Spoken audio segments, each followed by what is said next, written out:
Okay, so yesterday we finished the class by explaining what happens, what we can,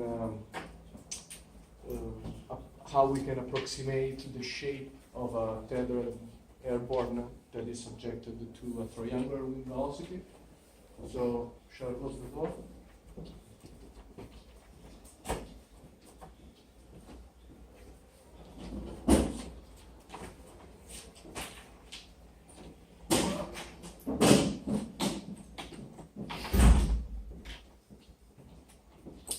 So, I would like to start today explaining you why we did that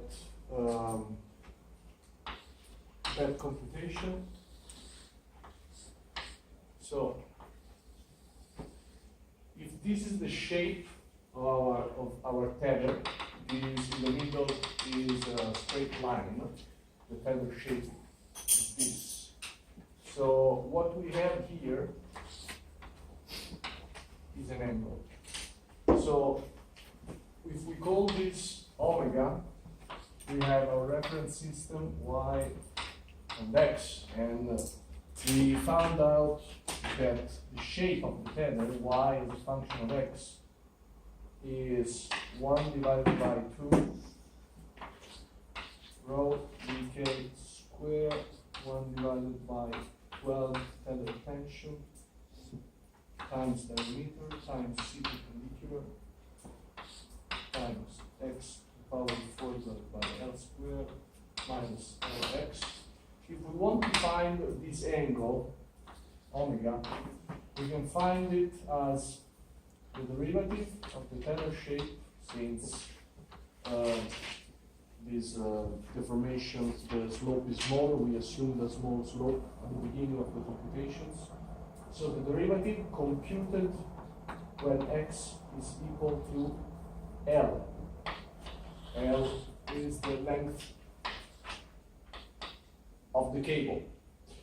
So it's a simple derivative. We substitute, we derive and we substitute, and we find out that tether, the angle at the end of the tether is given by this expression for L minus L, which of course becomes 3L. Why did I give you this number? Because if you do the math in a real scenario, you will see that this angle is quite significant. It's, you should not neglect it, especially if you're considering the aerodynamics of the system. Because if you have a bridle system that for a surf kite, when you have a surf kite, you have this bridle system here. Sorry for the bad drawing, whatever. The bridle system will make sure that the aerodynamics of the system are working, right?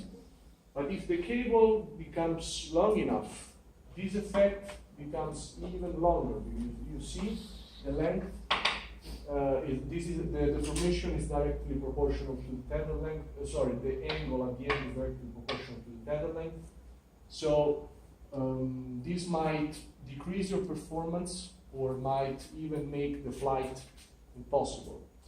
So there are a few reasons why yesterday we saw some examples of soft kites that have a control pod. One of those reasons is this that I just explained.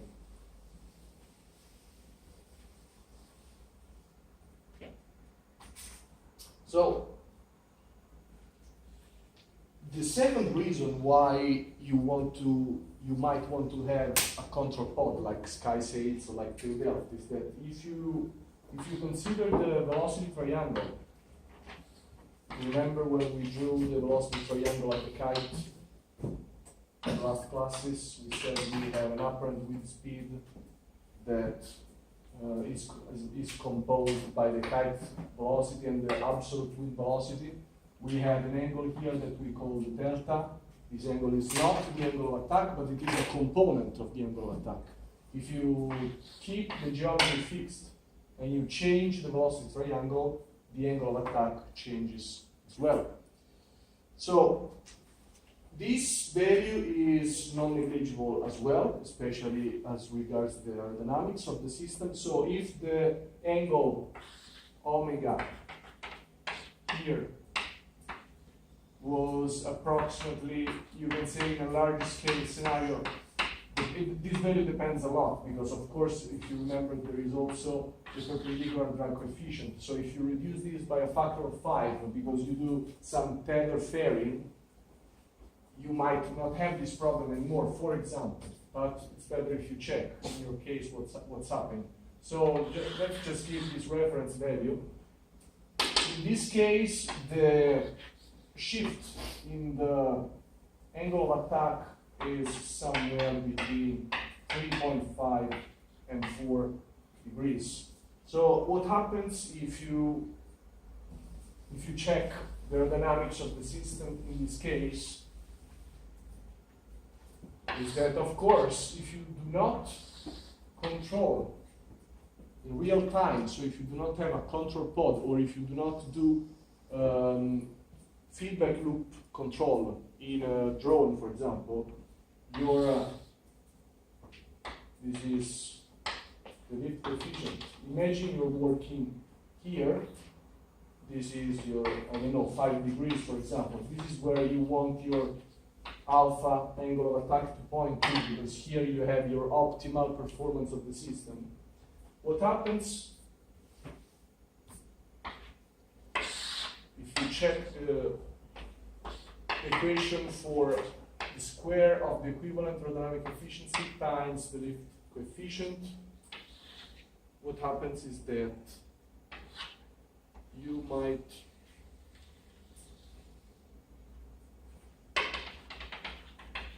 since this is 5 degrees, imagine if you have a shift of 3 degrees, 7 degrees, you move a lot from this set point. This means that you decrease your performance, your power factor substantially. So between I computed that for, in an example, a variation of plus or minus 2 degrees would lead to a decrease in performance of 5 to 42%. So you totally need to check what happens at the aerodynamics of this system. So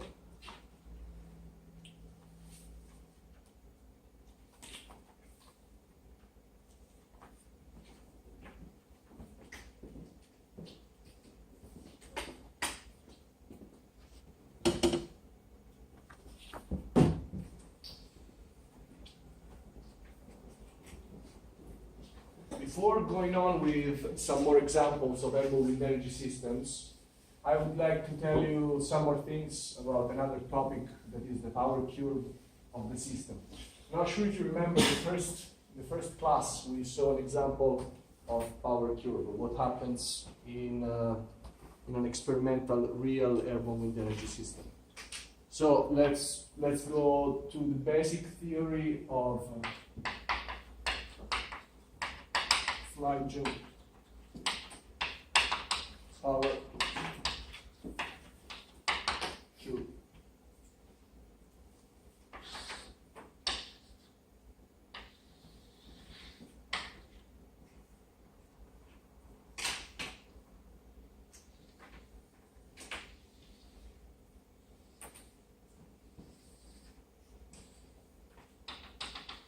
On the x-axis, we have the absolute wind speed, the incoming wind speed, dW. On the y-axis, we have our output. So, in all the computations that we saw so far, we were focusing on this region. More specifically, we were focusing on this point only, the rated wind speed. So, by focusing on the maximum, you want to focus here. The minimum wind speed where you have the maximum power. So the real situation is much more complex than that, even because the economics of the system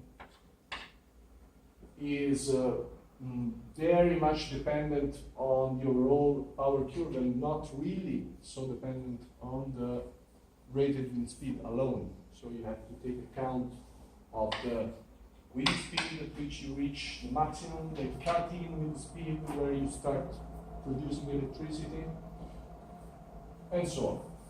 Let's start with numbering those regions. So this is region number 1, 2, 3, and 4.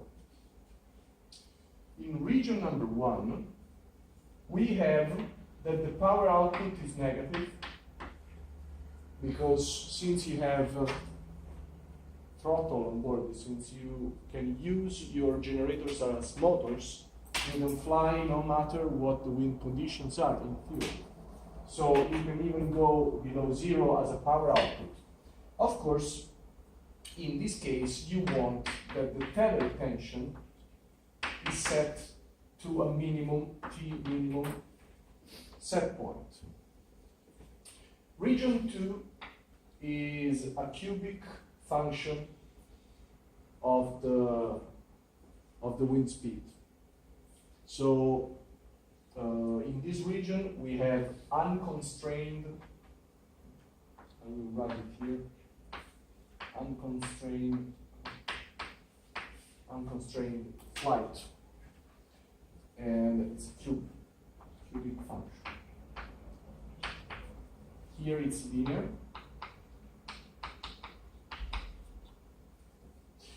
In region number 3, we have that the tether tension is set to the maximum value of the tether tension.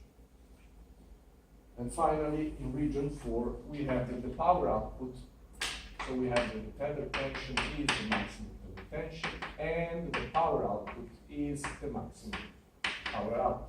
So in this case, we have in region number 3, we have a structural limitation due to the cable that we chose.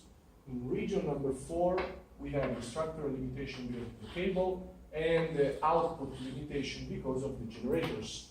Because it doesn't make sense to have, for example, a very powerful generator that can produce this amount of power here, but it will produce it at, I don't know, a wind speed that is never there. So it's always a trade-off between what you have as availability and what you could gain as the best solution in terms of technical and economical conditions. I would like to give you a quote from a brilliant guy that I had the chance to meet at the AWEC in Freiburg, Nicholas Tucker, who said,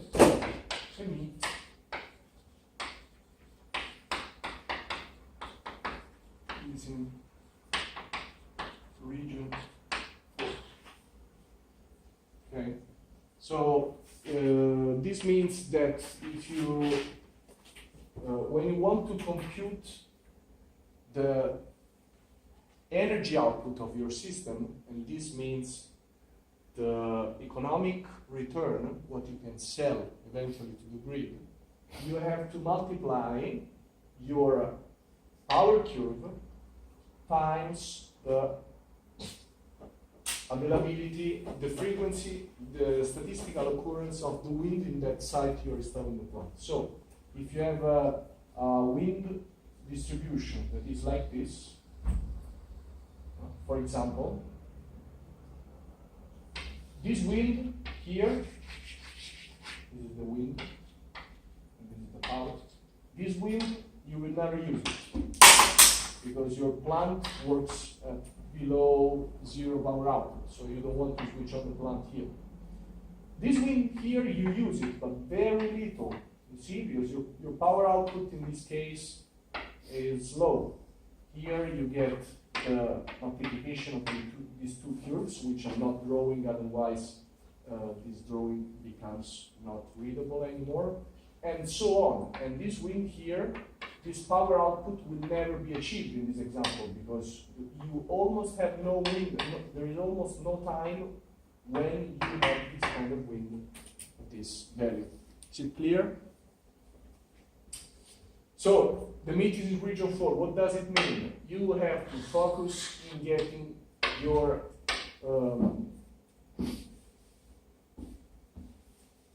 you have to focus more at first in optimizing what happens here. You have to make sure that given your wind distribution, you work as much as you can here, because these other regions are smaller.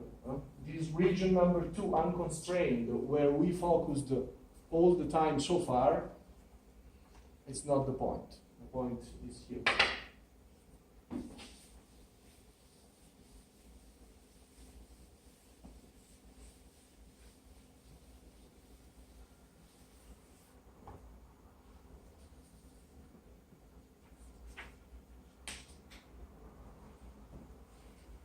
Okay, just 2 equations. So region 1, what you can do is have lift, drive, of the turbine plus drive of the kite. It's a fly jump system. Here is your delta angle. You can do a vertical mechanical equilibrium. I will use these 2 arrows to tell that I'm doing a vertical mechanical equilibrium. L sine delta is equal to dk plus dt cosine delta. Since delta is equal to the inverse tangent of the absolute wind velocity divided by the kite velocity, you can write that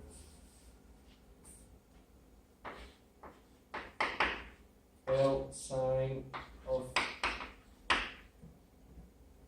inverse tangent of this ratio minus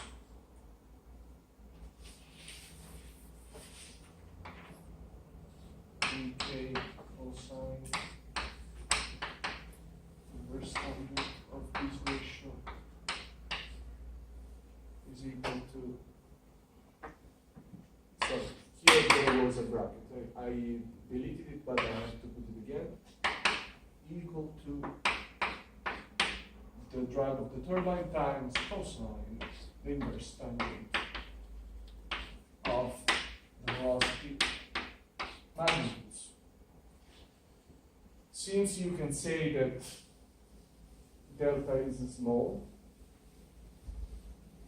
because you have the high equivalent dynamic efficiency hypothesis, you say delta small. This means the relative velocities can be approximated with the kite velocity, and this will simplify your equation to this expression.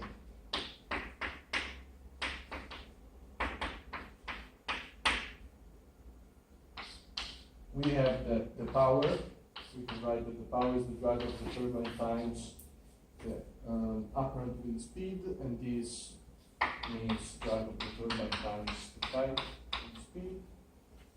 So finally we have that, since we can substitute this value, the power is equal to L lift times absolute wind speed minus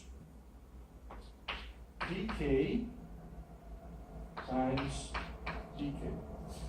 I wanted to give you this math formulation because it's non. It's easy when you see it right now, but if you have to find out what happens in these kind of regions of the power curve by yourself with only the math that I gave you so far, it can be really tricky. So don't underestimate this kind of math. So the power is 1 divided by 2 times rho times A CL, because I'm substituting the expression of the lift. CL dk squared dW minus CdK dk cubed.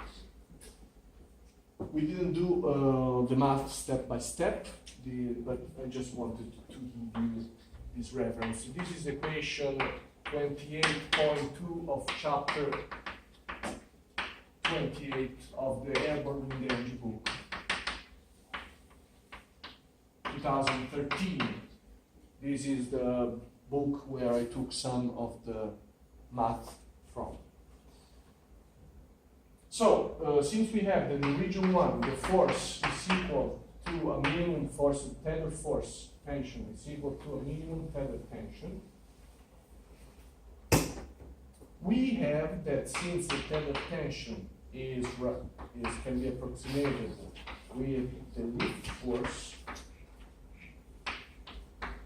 we have that since this is fixed, this must be fixed. So what you have at the end is that your dk is equal to a certain dk minimum. So you are constraining the flight speed. And in this case, the power, I will use number 1 here at the bottom of letter P, P1, so meaning P in region 1 of the power curve, is equal to 1 divided by 2 times rho times A CL Vk squared Vw minus CdK Vk minimum cube.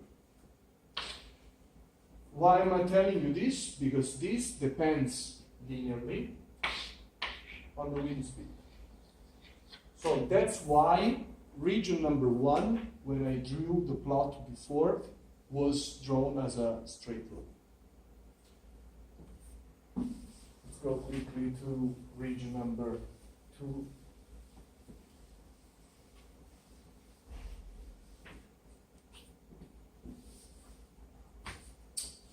So the decay in the first term is also the minimum one? Yes, we are. So in region number 2, it's unconstrained, so you have to know this by heart if you work in Airborne Wind Energy.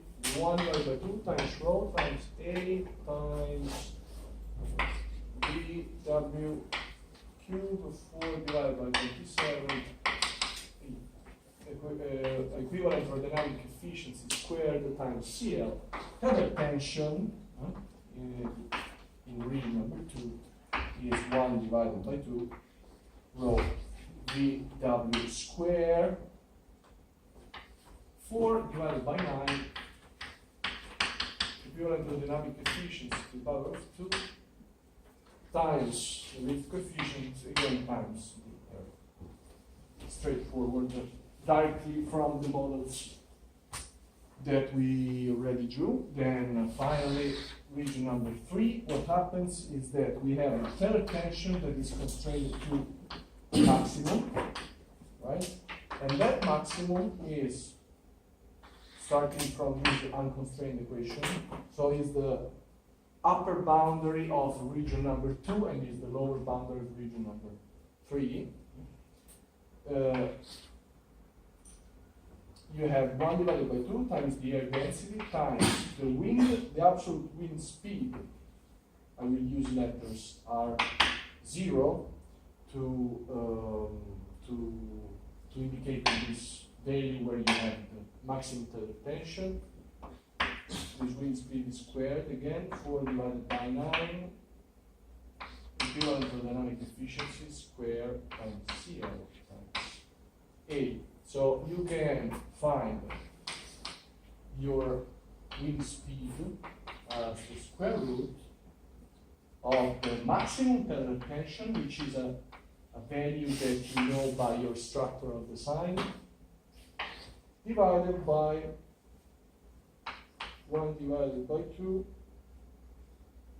rho 4 divided by 9. Sorry, my handwriting here is not that nice. Anyway, it's trivial from the previous equation.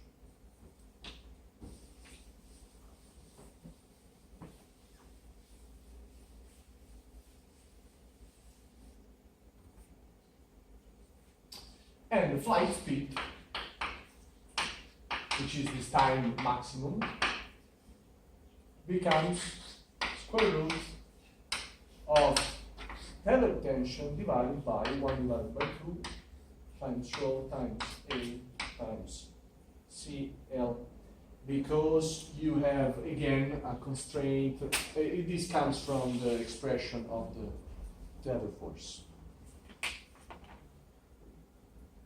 So, if we use now equation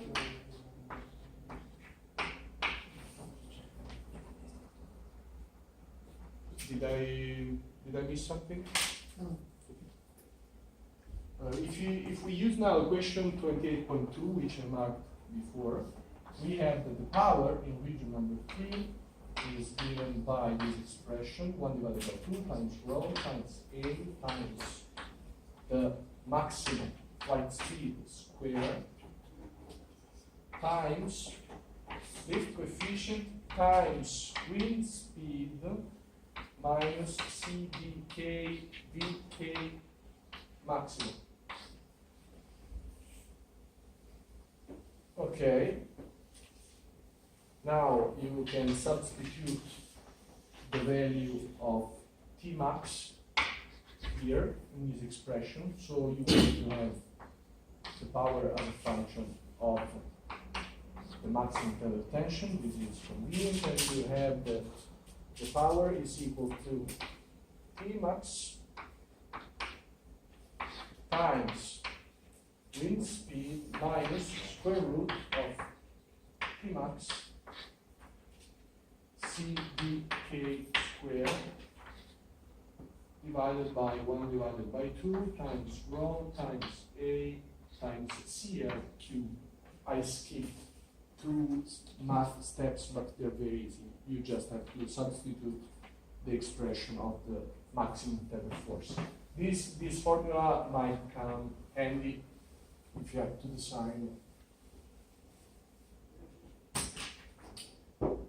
design region number 3. Then finally, region number 4, we have that the power output is given by your power design, so it's constrained for maximum, and it starts, region number 4 starts at wind speed number 4, which is given by power output divided by maximum tether tension, which is, this value comes from this formula here, applied to region number 4, of course.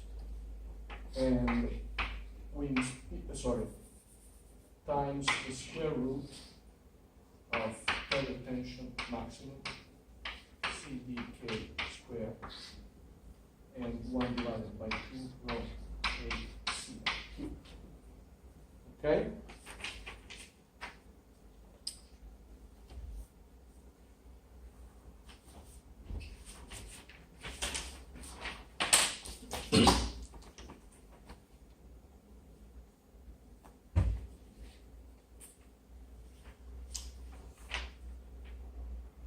So I would like to give you one more definition. What's the time? Yes. That is really important in airborne wind energy in general, not only limited to ground or flying. So you might hear the question, yes, but if we compare airborne wind energy systems to conventional wind turbines, what happens? And people are they know the basic physical and mathematical framework to define the efficiency of a conventional wind turbine, or to define the power output. So there is, in the case of the power curve, we have some similarities. After all, it's very similar to what happens to a wind turbine. But if we want to make a structural comparison, for example, or a comparison in terms of efficiencies, we have to go through these basic definitions. Otherwise, there is no way we can communicate, we can answer this kind of question. So, structural comparison first.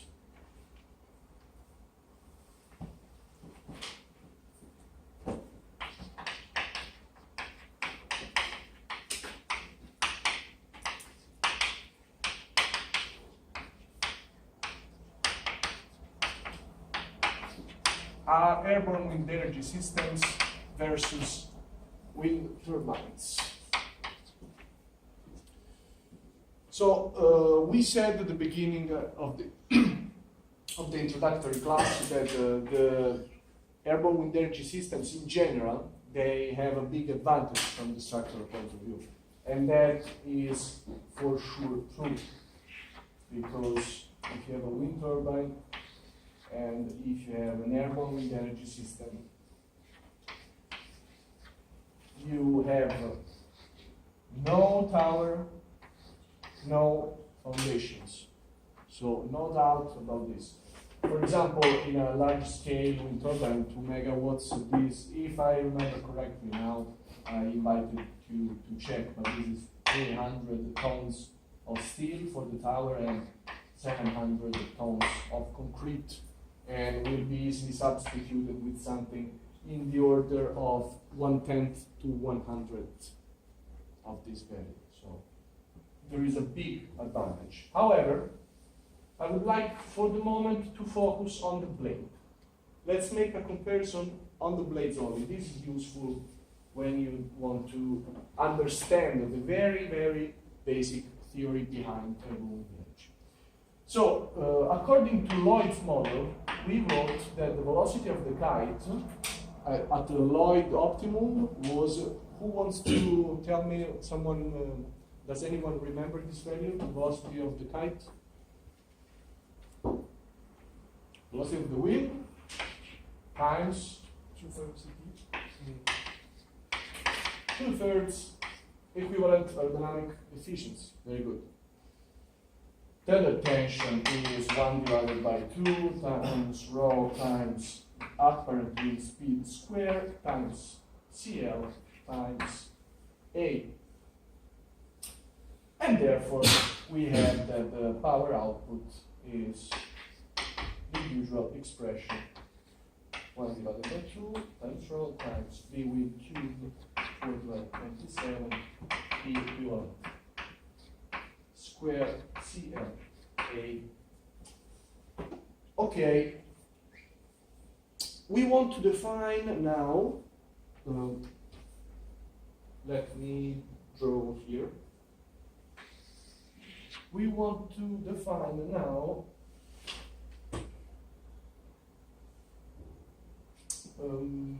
the power. In order to make the structural comparison, let's define first this power comparison factor. So in a conventional wind turbine,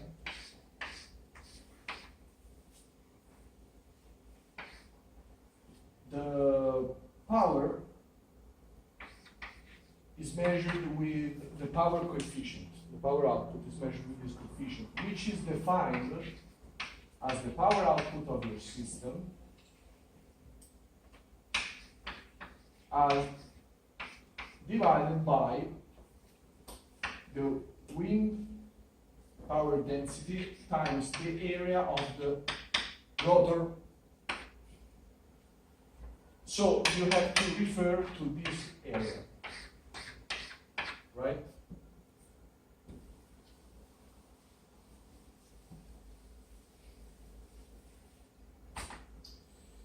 But in airborne wind energy systems,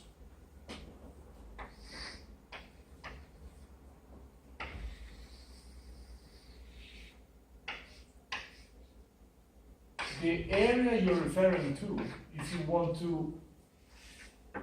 want to imagine the equivalent area of a wind turbine, doesn't exist, because this annulus area is not fixed. You can choose it, you can change it, might depend on what you want to do on a specific day. So it doesn't make any sense to use this. This is not for us, because there is no area where you can, to which you can refer. So instead, what we can use as a comparison is the area of the blade, so meaning the area of the kite in the case of airborne wind energy systems, and the area of blade in the case of conventional wind turbines.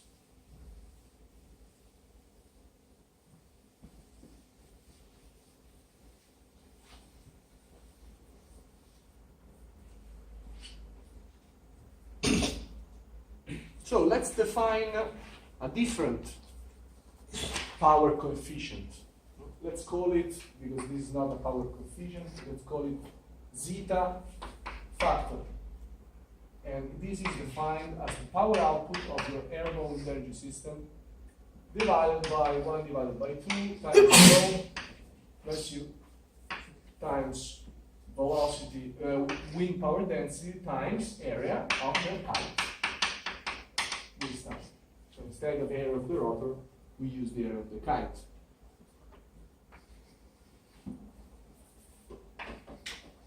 What is the maximum theoretical value for the zeta factor? So we have the zeta maximum is power output 1 divided by 2 times rho times velocity q times 4 divided by 27 e square CLA kite divided by this expression 1 divided by 2 times rho times e velocity cubed times energy kite. So we have that the wind power density there of the kite goes away, so the maximum theoretical zeta factor for airborne wind energy systems is 4 divided by 27, equivalent aerodynamic efficiency square times lift coefficient. So what I would like to point out is that here there is no fundamental limit. In principle, if you have a very high aerodynamic efficiency for whatever reason, there is no basic physics at this moment that tell us where we can stop. Okay? So what we know now from the literature, Makani claims a zeta factor of 8, while for a modern wind turbine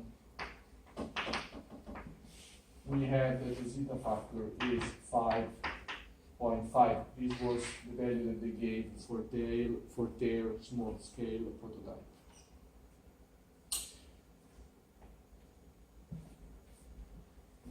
So very important definition, zeta factor.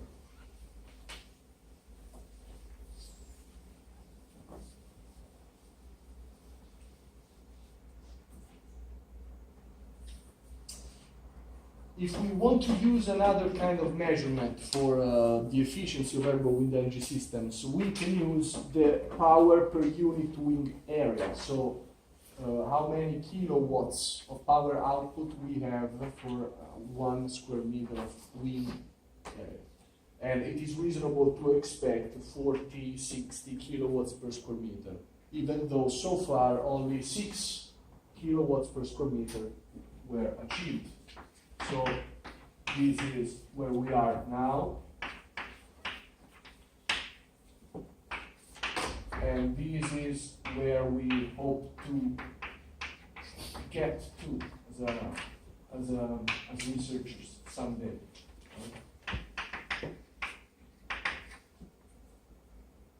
Okay, finally, now that we have the basics for the power comparison, we can go to the structural comparison. We define another value, which is called tau, and we define it as the ratio, it's a non-dimensional number, which is the ratio of the tether tension times absolute wind speed divided by the power output. So the theoretical, what's happening at the theoretical Lloyd's condition is 1 divided by 2 times rho d wind square, 4 divided by 9 equivalent square CL A B wind divided by power. So 1 divided by 2 times rho times B wind cube, 4 divided by 27 B square CL A. So everything cancels. This goes away with this. B wind times B wind square goes away with B wind cube. 4 and 4 goes away. These terms they all go away. And what you have is 1 divided by 9 divided by 1 divided by 27, which is 3.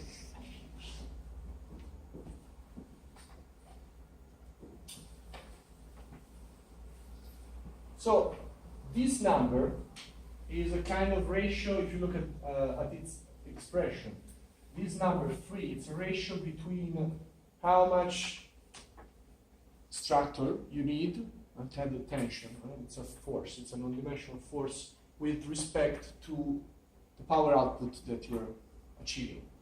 If you look at what's happening for a wind turbine, and we will go through this later on, we have that at the best limit, which is the theoretical maximum power output of a conventional wind turbine, this value is 3 divided by 2. So half. So the blade of an airborne wind energy system has to withstand a force, a non-dimensional force, which is twice as much the force that the rotor hub has to withstand. It's a non-trivial comparison. You might also feel that it's not, I would say, fair, but it's the only thing that we have. So, or at least the only thing that I know. So the force here, right, with respect to the tether tension here, and so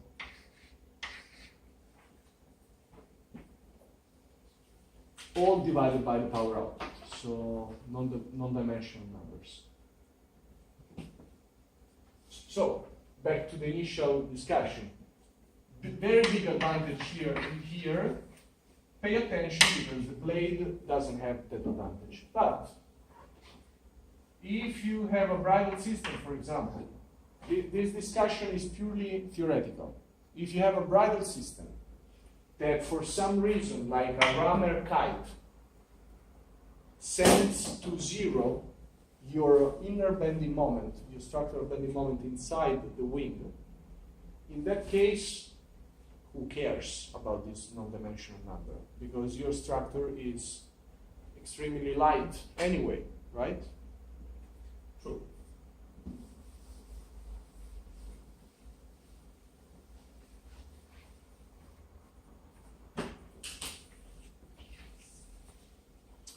So, if you want to, if you really like Airborne Wind Energy, we don't have time to go through everything, but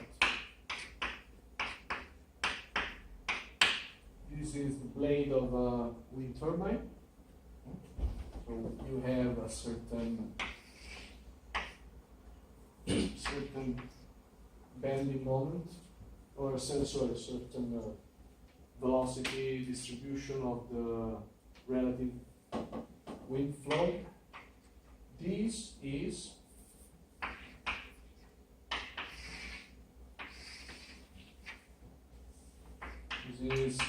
the blade of an airborne wind energy system, so the kite, with no bridle system. This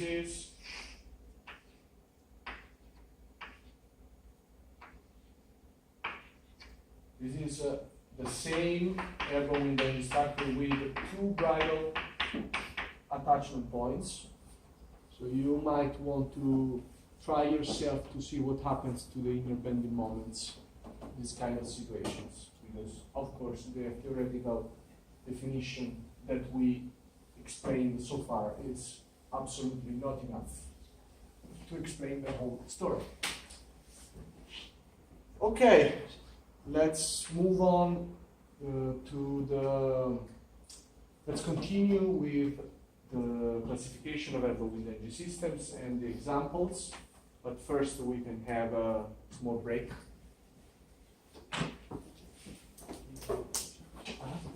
Why are you in contact with like paragliding manufacturers?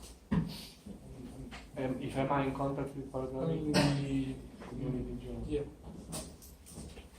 I think many players have contacts with paragliding manufacturers, yes. Because those big kites, Yeah, for example, Gonzalo explained, I think they're being made by, but I have no, personally, I have no contacts with those kind of companies. But if you're interested, I think you can find a lot of. Well, it's just a good starting point. You don't have to Ah, redo yes. the math again, so you have people that understand the problem. Oh yes, for sure. Any other questions?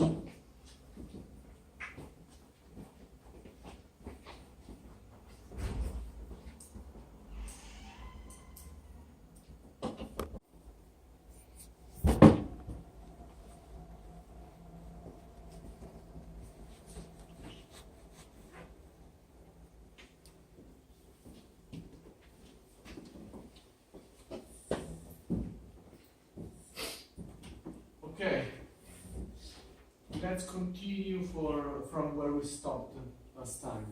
This is the equation that we derived yesterday for the Taylor shape. What I want to show you is some examples of what's happening in real life and why we should take care of this effect, or at least think about it before doing the design.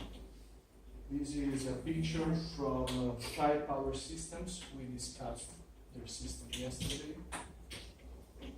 As you see, the cable, maybe you do not see, let me try to switch off the lights.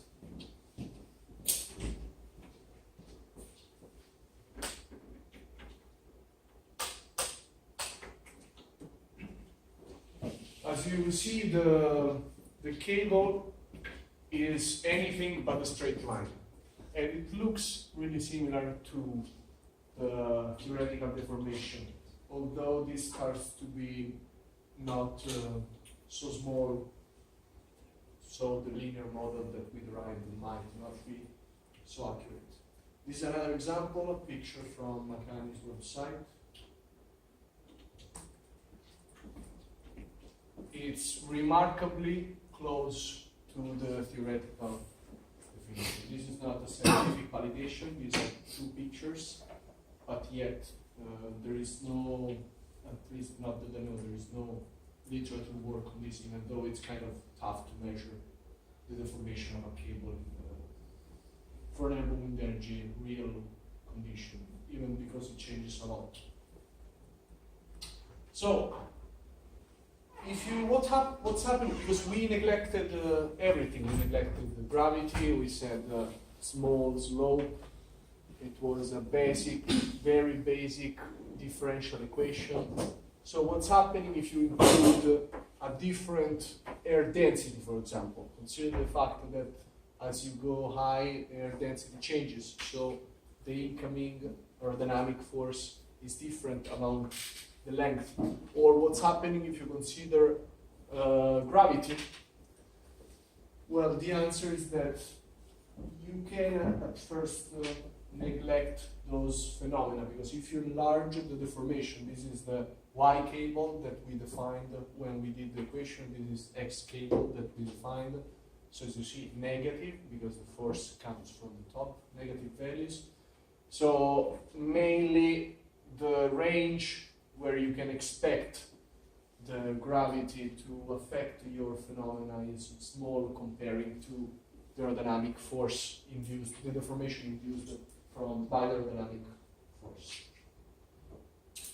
So we said we needed to control the angle of attack, for example, for two reasons. One is what we just saw, yes? And the deformation is important for something, or only the angle close to the kite, because the angle doesn't change too much with gravity or with density.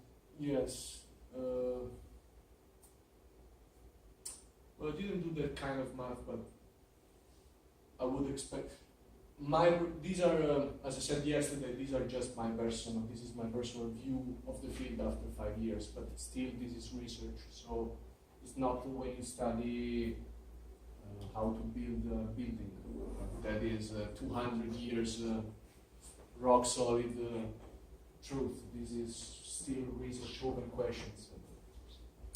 Some people might even not agree with what I said, or might say you're right because you're assuming that, which I don't agree. These are two examples of angle of attack real-time histories controlled in real time. One from Makani power, and the other from Ampix power. So flying gem, ground gem. And the second reason was the velocity triangle. Remember, the first reason, the angle induced by the tether sag, the second reason, the velocity triangle. So the disturbance is induced by some changes in the wind, in the absolute wind, for example. As you can see, I cut these charts specifically for you. They were able, in this chart, I have no idea if this is representative of what they're doing in real life, but they were able to constrain the angle of attack to plus or minus 1 degree. In this case, plus or minus 3 degrees during real out only, because in this case, this continuous operation in this case is real out phase only. So, I would like to ask a question which is kind of retorica, si dice in spagnolo? Una domanda retorica. Why doesn't a fabric plane exist? I mean, they do exist, right? We have that delta wings or parachutes or paragliding. Those are the fabric planes that we see today. Why don't we make a commercial liner with a fabric wing? And I wanted to show you this video from some cool guys.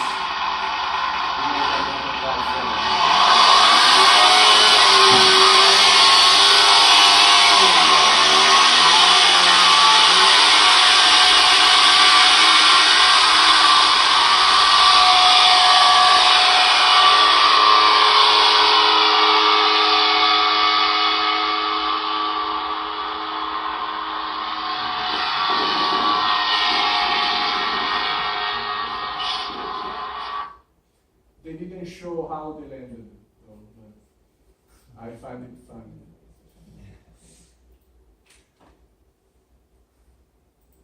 Let's move on with the swept rigid wing concept. This is mainly done by, not mainly, this is done only by this company that is called Enerkite in Germany. This is their experimental setup on show during the Freiburg public exhibition this year, 2017.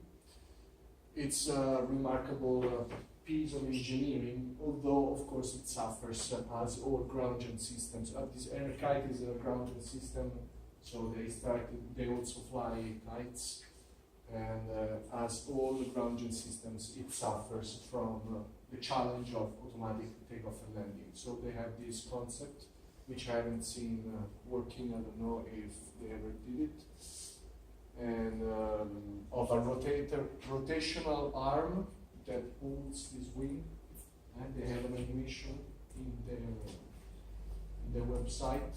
So if you want to have a look to this video, but I'm not sure if that will work. Another concept, semi-rigid kite. This, similar to what happens by Airkite, was done only by the Italian company Kite Gen. It's a giant wing, as you might see. And each of these pieces are rigid and they are connected by a flexible joint. So overall the behavior is flexible, although the kite is rigid. I've never seen this flying attached to the system.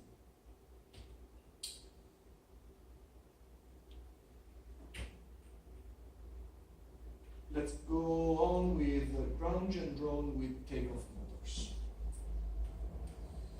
Many companies shifted to this approach. So a ground gen system, generators on the ground, but they added motors to take off and land automatically. This is because there are challenges for automatic takeoff and landing without some kind of onboard controls. Even because if you want to sell a system, it has to work no matter what. This is Kite Mill in Norway. This is Twin Tech in Switzerland. They also envision offshore airborne wind energy in their website. These are just this is just a three-dimensional rendering. Artist impression, as scientists would say, and this is a picture of the real experimental setup. Again, ground gen with takeoff motors. Multiplane with turbines. So we said that a first optimization of the dynamic metrics of airborne wind energy system to optimize power output will end up with high lift profiles, because you have that the lift coefficient is at the numerator to the power of 3, and you have the drag coefficient at the denominator to the power of 2, plus another value that you cannot change by changing the wind, because it's because of the tether. So there have been some attempts to use the equivalent of biplanes for airborne wind energy systems in order to have more power output, because you have one tether and kind of two planes. The advantage, of course, is that the theoretical lift coefficient is extremely high. Theoretically, you can get to these values. Although you have to add the struts. You see here cables. Cables are terrible. That's terrible. And you have also more surface. So some people may argue that it's more convenient to just have a bigger plane. Some people may say that it's more convenient to have it compact and double-decker. So that depends on the point of view. I have seen no persuasive literature in one direction or in another direction. Both of them seem to me reasonable ideas. So this is one example I was telling you. This is an attempt by Joby Energy. These are pictures, I think, from 2011. These are kind of old pictures, I think. You can check on their websites anyway. And they built some cool and fancy structures, multi-plane structures for, it's like Makani, so it's flygen, but with double deckers. So here you see that the struts have symmetric directions to hold the load, of course, to the middle line. And there are multiple rotors. The takeoff is vertical. When you see this, this is a common expression in the world of drones. This means vertical takeoff and landing. So, and it is the opposite of H, horizontal takeoff and landing. Third example of, third picture of biplanes. This is a company called Skypool in Switzerland, based in Switzerland, from Mr. Aldo Cattano, whom I personally know. And they have this cool square structure with 4 propellers. So it's a ground gen biplane. You see the picture that they showed at AWAC with winch here, a big fishing rod, and onboard motors for takeoff, and low aspect ratio. Their wing has low aspect ratio. So all the other Job Energy's concept, at least, or even the prototype, were more slender, or they had one dimension that was larger with respect to the other, while in this case, the aspect ratio is small. Okay, let's move on to Makani, which is playing with onboard turbines that generates power on board and transmits the power through high voltage tether. So what we saw in this course as regards the math was mostly referred to this. Like, for example, the power curve that I showed you is referred to this. If you have a grounded system, the power curve constraints are different.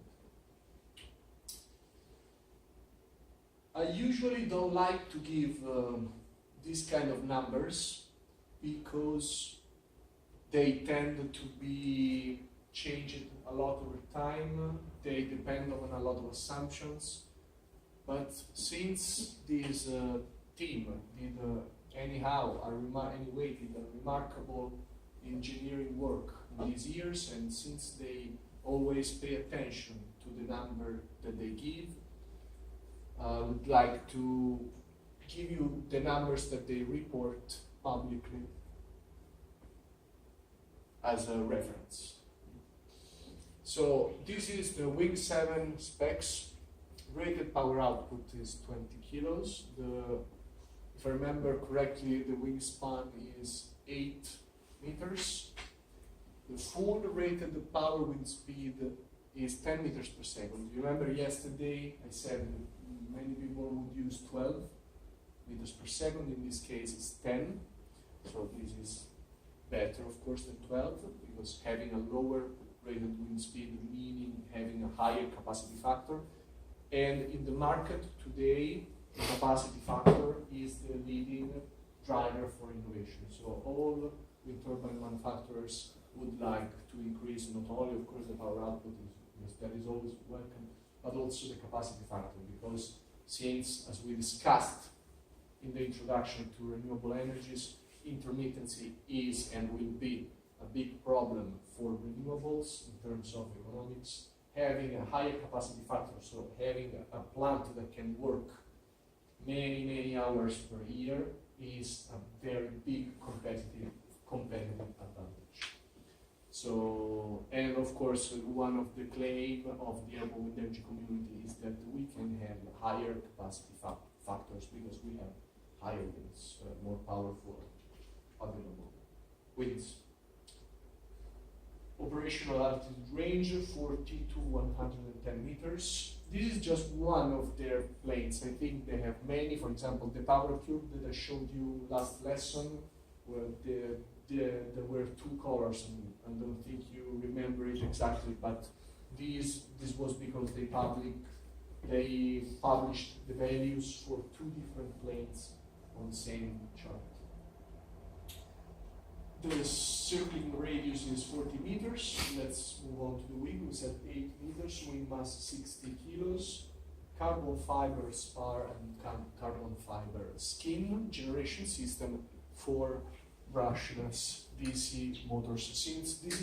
Since this system is performing a vertical takeoff as well, VTOL, it's important that it has at least, theoretically 3, but at least 4 motors. So that's why you will see 4, 6, 8, even remember these other VTOL example, Job Energy. 1, 2, 3, 4, 5, 6, 1, 2, 3, 4, 5, 6, 8 motors. Does anyone know the power density of a brushless motor? So how many, if you want to make 10 kilowatts as power output, what is the weight of your motor? So 10 kilowatts is 3 times as much your powerful Vespa, small Vespa, right? 50 cc. So in that case, you need 1 kilo with the best motor cooled in a proper way. You need 1 kilo of motor. So 8 to 10 kilowatts per kilogram is the power density of these kind of motors. Similar values can be achieved by internal combustion engines. So if you want 100 kilowatt, your car has a 100 kilowatt engine. That engine can weight divided by 4, so 25 kilos. Not for your car, I think, but if you do this math for optimized internal combustion engines, you will see this kind of values. Tether, 16 kilos, 144 meters. Conductor is copper, so very, very heavy. What's the density of copper? You're lucky that I'm not your professor, because I would ask this question at your examination no matter how. And no one? I think it's 8.9, so it's 8 times the density of water, super heavy. Structure is done with Dyneema.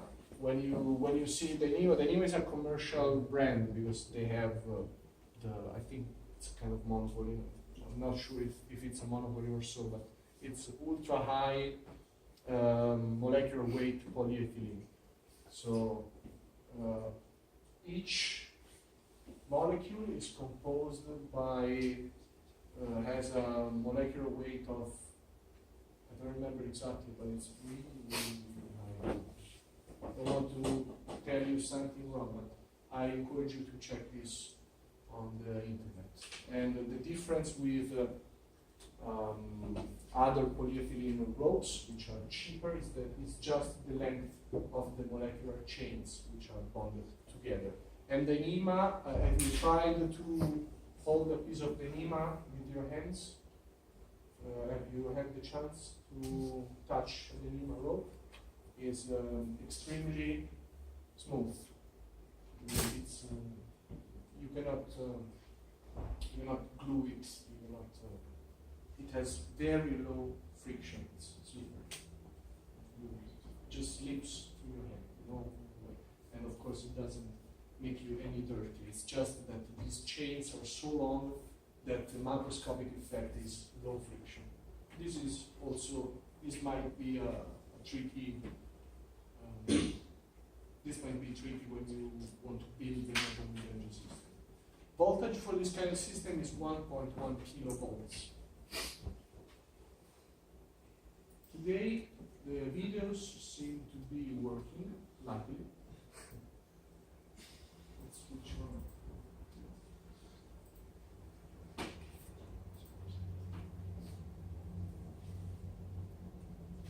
So this is a video of their small-scale prototype. As you see, it flies remarkably fast, this example.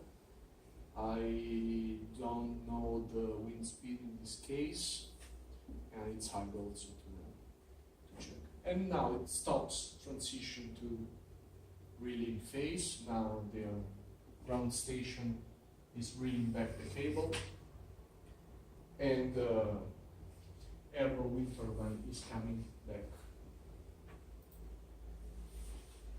Makani M600. So the rated power output that they claim for this kind of system is 600 kilowatts. Rated wind speed 9 meters per second, so even lower. Operational altitude range 140-310 meters. Circling radius 135 meters. Something changed here. The spar is still carbon fiber, but the skin is e-glass. So I'm not sure what they mean exactly with e-glass. I think it's glass fiber, same as wind turbines. But please check. Don't take my words for granted. Wind mass is 1,050 kilos. Starts. Considering that the wingspan is 28 meters, this is extremely light. If you see this wing is very, very slender, extremely thin and long, and I think they also had problems because they published something regarding the elastic flutter of this, the elastic flutter of this.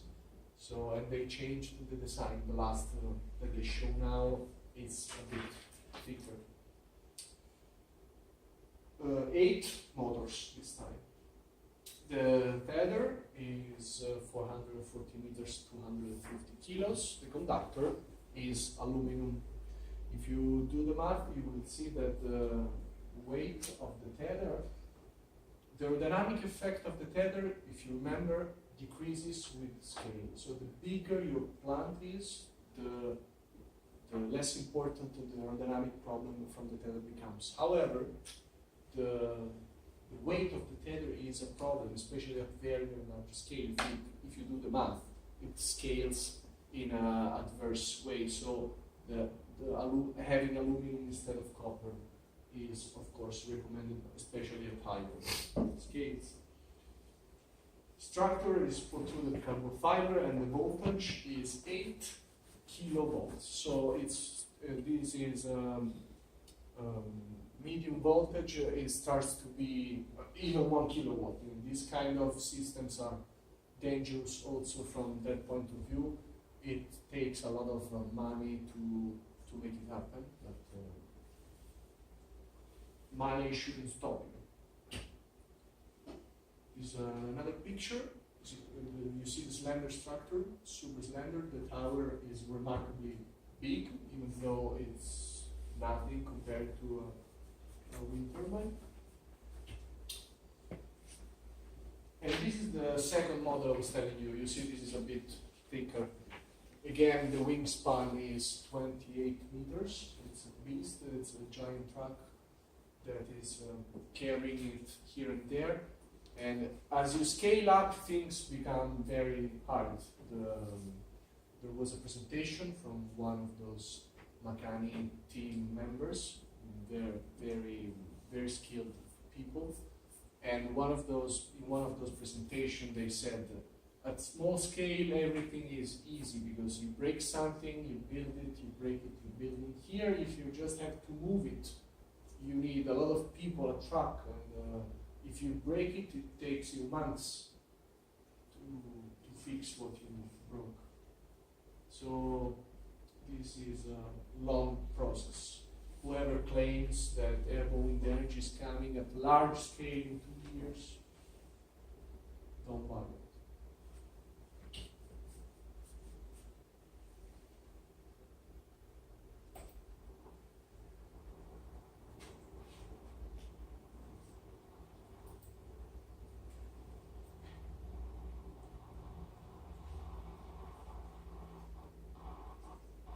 Okay, the video is not working anymore. But what I wanted you to hear is that it's noisy as well. Being a large-scale plane, the only thing you can expect is to be noisy. And also these are kind of similar to turbo propellers, even more noisy than turbofans. And yeah. So, sorry. Yes. You are not doing like any reading or without. No. So you need like a large space. In this case, someone asked this question to the conference, and he answered that in this case they are testing the ground station as a project and the wing as another sub-project. So that's why they start from far away. If the video goes on, you will see the magnitude of the distance. It's amazing, beautiful as well. This should last 2 minutes, but I think it will last forever if we want it to.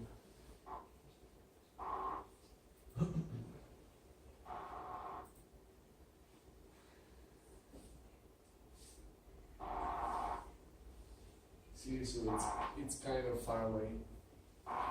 The tower is even bigger. Here you have a desert, because no one wants this above his own house.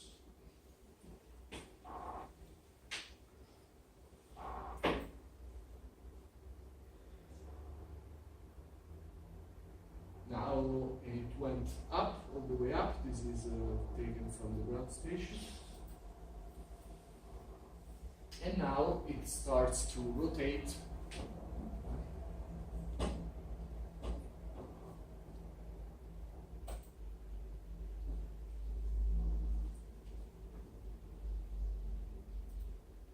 I wanted to show you one last clip. This I find it really cool. This is taken from the arm of the ground station. So during the cycle.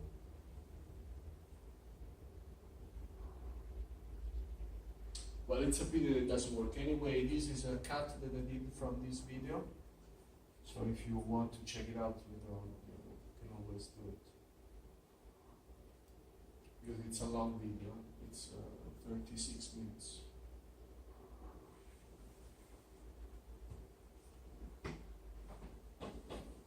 And you will see that the cable shape is again the one that we saw. You will see the turbine wobbling a bit when you take off the landing. It's an interesting video. Anyway, let's move on. So I think this is a picture from the first model.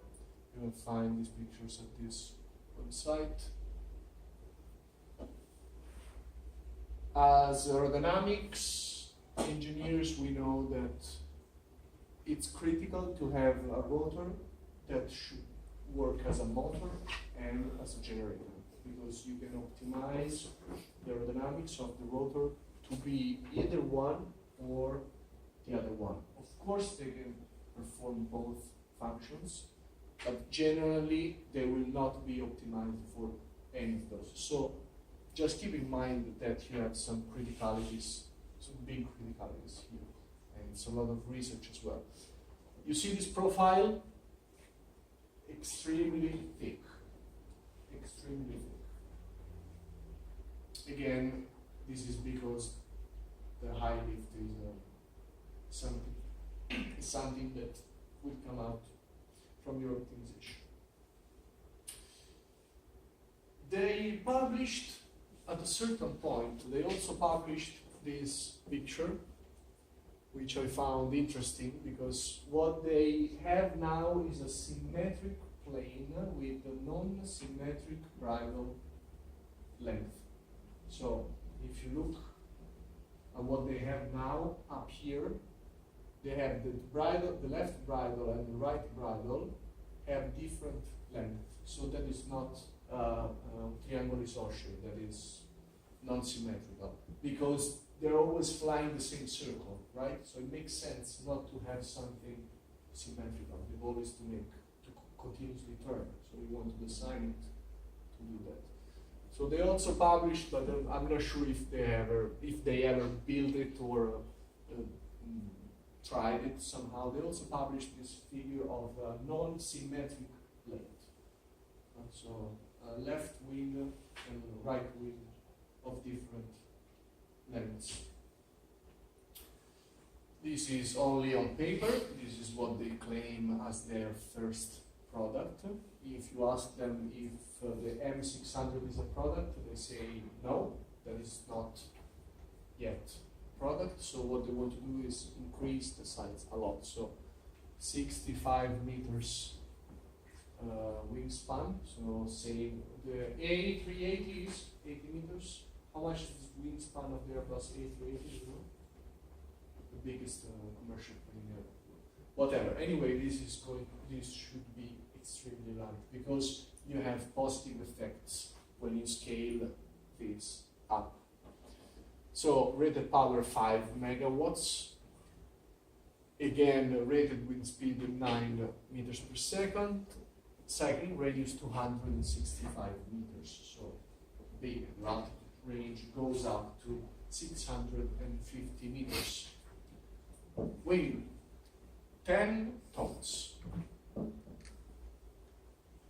So I think that the weight of I checked this a few months ago. The weight of an Airbus A320 is Does anyone know that? It's 44 tons. I think. You can find it publicly on the internet.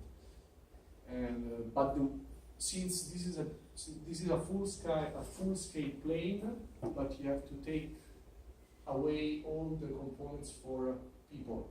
No fuselage, no. It's not a giant compressed air tank for people to live inside. Besides no pilot, so you can take away everything. The payload, the equivalent payload is not the fuselage, but it's the tail tension. You have to substitute the payload, so instead of having the wing that lifts the fuselage, you have that the wing lifts, pulls the tether. So because as a side effect of extracting power, of course, that is not your goal. The length of the tether is 1 kilometer. The mass is 3.6 tons. Again, same structure as before. Put through the carbon fiber with aluminum voltage. Again, declared at 8 kilovolts. All these numbers are taken, or these pictures are taken from this reference. Let's move on. Another, a different kind of airborne wind energy system is the lifting balloon. So this is very famous. You might have seen it somewhere in some news or on Wikipedia or somewhere else. And this is non-crosswind, so the balloon is meant to be fixed at a certain position in the air. It's meant to be lifting, and it's meant to have an inner wind turbine. You see here these small blades. It's because the air is exploded by means of a wind turbine just floating.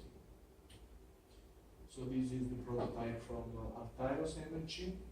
I have personally worked with one of the guys who's now working there when I was in Delft, Palache. And one big critical point of this that you have to be aware of if you want to evaluate the performance of this kind of system is that the balloon cannot stay vertical.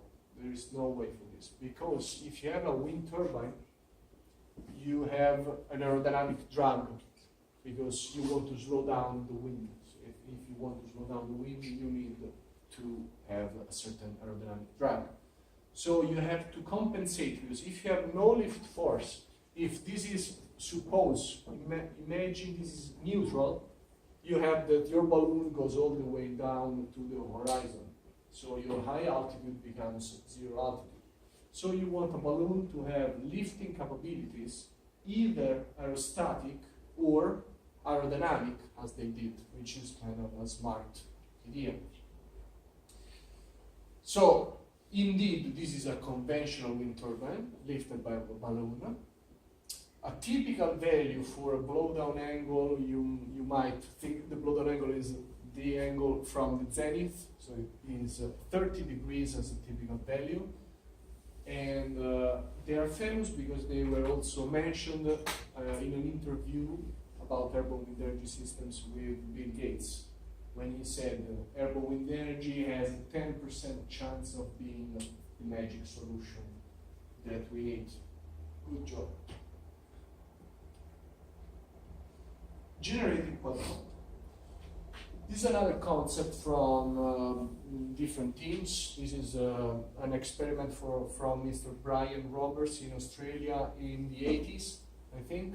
This is Sky Wind Power, much more recent, as you see from the amount of electronic useless stuff that you can put on board. See how slender this is, see how full of stuff is. I'm joking, of course it's not useless. And the overall, the final goal of this is to have an autogyro that instead of the autogyro lifts itself with a propeller. And the goal is to move on. In this case, the goal is to slow down the wind to produce electricity. So the quadcopter will act as an autogyro. I've seen only pictures of this in statical, vertical position. I don't think there is a physical limit that prevents you from doing crosswind, although this is shown as a non-crosswind concept.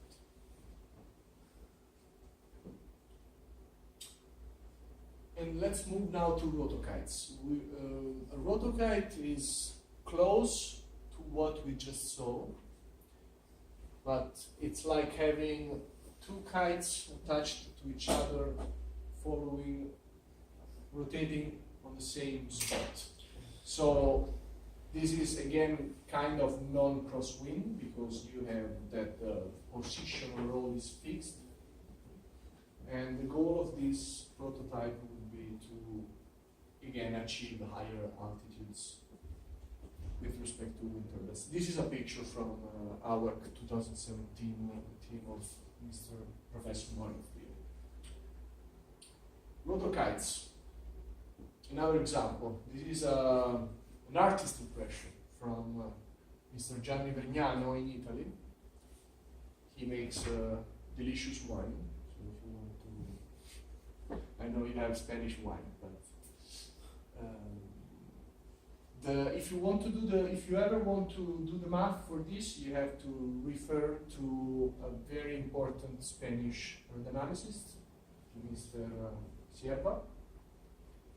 That was the first one to study the behavior of tilted wind turbines, because these rotokites are same as the quad rotor. Indeed, they are rotating turbines. So, but instead of being on a vertical plane like conventional wind turbines, they are tilted.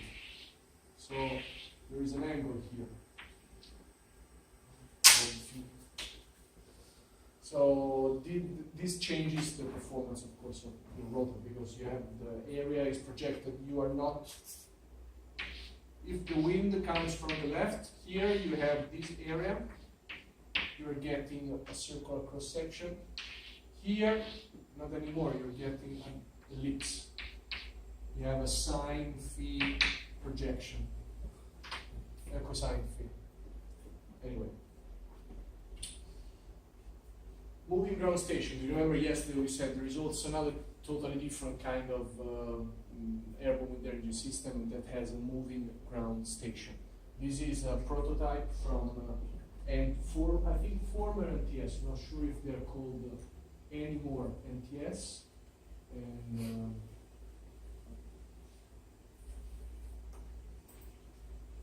now it's called X-Wind. You can try yourself if you're curious to do the math for the power output of this, because this is totally different of what we saw so far. Other concepts which I find fascinating or curious somehow. This is a concept from carousel. So having many of these systems all together pulling a train on a rail or a giant rotor, as in this case. This is a concept that aims at reducing the aerodynamic drag of the cable by having 3 distant attachment points at the ground. These cables are always fixed in space. You can try yourself with a piece of wire and paperboard. You will see that you have a solid angle where you can move your plane, your airborne wind energy system, and only this part of the cable moves, while those 3 cables do not move. So you reduce substantially the temperature. I would like to tell you a couple of words about crosswind kite versus simple kite. What we saw so far, it's either crosswind kite or lifted wind turbines. The quad rotor, the Alpharos concept, the rotokites, all of them still use. What's this noise? Is it exploding? Or?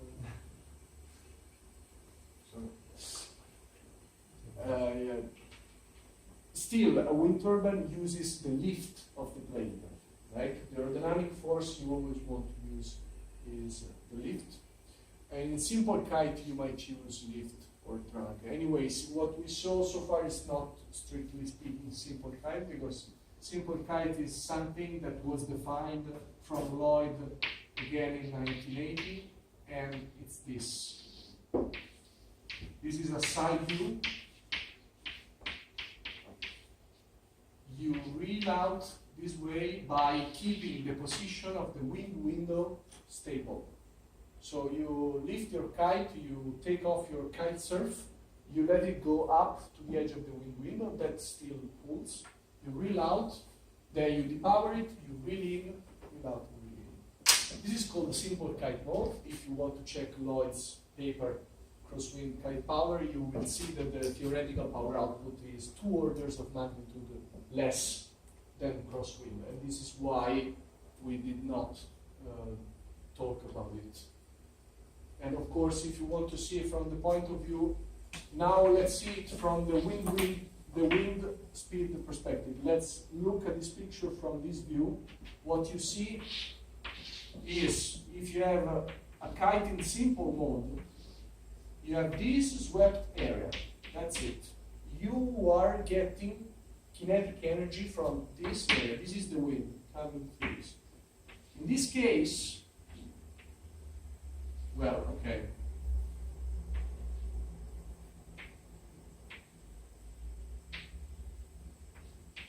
If you swipe the air in crosswind, what you get with the same device is this area, much bigger. So this is why this is another point of view to tell you that the order of magnitude of the power output of simple kite mode is extremely low. An example of simple kite is this Magnus effect balloon by Omnidea Magen. They're trying to exploit the Magnus effect, the same what some projects did with boats and so on. The balloon is also inflated. So, but this is exactly equivalent to a kite, no? From the basic math point of view, exactly the same. 2 words about helium versus hydrogen. So helium is inert, expensive, and hard to contain. It costs really a lot. That's why the inflatable balloons also cost a lot. And hard to contain because helium is a small, very small molecule. It flows through anything. It flows out of the Earth. It goes anyhow through the space by itself. There is no way we will ever contain helium forever. And so this is an example you have on the right of on the right picture. You have an example of multiple layers to contain, I think, hydrogen in this case. Or no, so that was for contain. That is the point of this slide. Hydrogen, on the other hand, is extremely cheaper comparing to helium, 70-80% cheaper. It provides even more lift. However, it has a very low ignition energy, and that means that if you do not use anti-static fabrics, and if you do not take a lot of care of what you're doing, you end up with what happened during the time of World War II. And this is why these kind of balloons are not there anymore, they explode.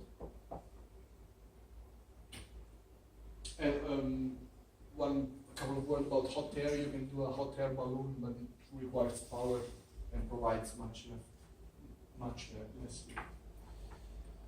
2 words about rotational takeoff systems. This is from Mr. Moritz Diehl in Freiburg. This is supposed to insert energy, kinetic energy, into a drone and then to lift it, again to solve the autonomous takeoff and landing. Why is that? Because we said that the cable drag is a terrible effect on airborne wind energy. This is why all airborne wind energy companies are focusing at relatively low altitude. This is a chart from Makani Power. for example, that shows what is the wind availability at 100 meters and 250 meters. Although we are at very low altitudes comparing to really high, still there is an advantage, and this is a good reason to go on anyway with this kind of research. I would like to ask you one question. Which piece of information is missing on this map?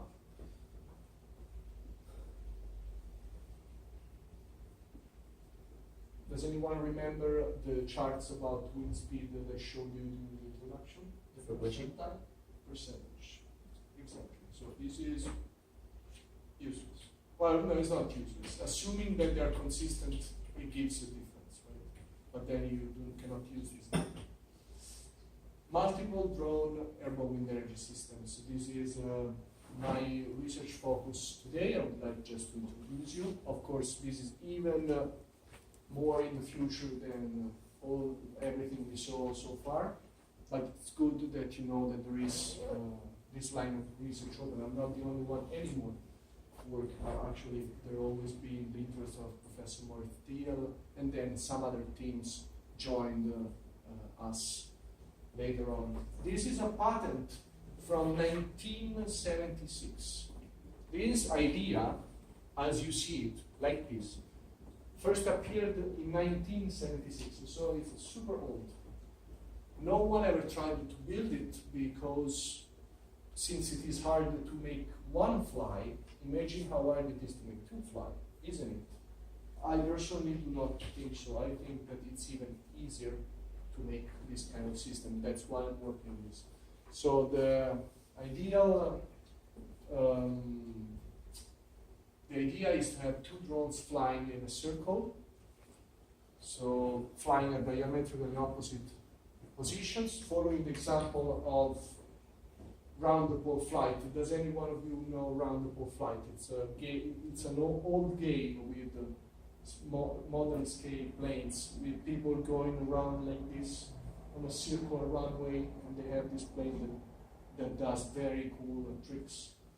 It's only for fun, but in this case, I would like to take that dynamics and exploit it to make power. So the goal is to have a system of two drones that take off together. You see that this takeoff system is totally different from everything we saw today. It's kind of horizontal, but altogether it's like a detached helicopter blade. You have to, I mean, you have to separate them like quite a lot. Otherwise, Yes. Yes.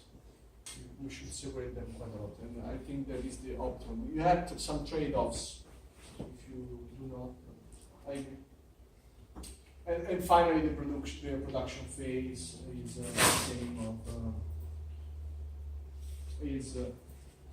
production phase is shown on the right. So you have that the flight is sustained by auto-rotation, and these two drones will send electricity by means of flygen onboard the generators. This is an example. This is the experimental work that we did in cooperation with Delft University. I personally built this experimental setup. I'm not sure if the video is working.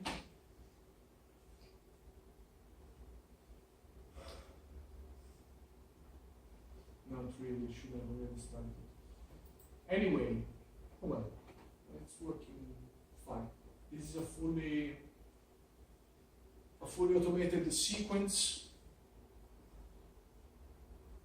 done in purely feed-forward control. This is extremely and surprisingly stable.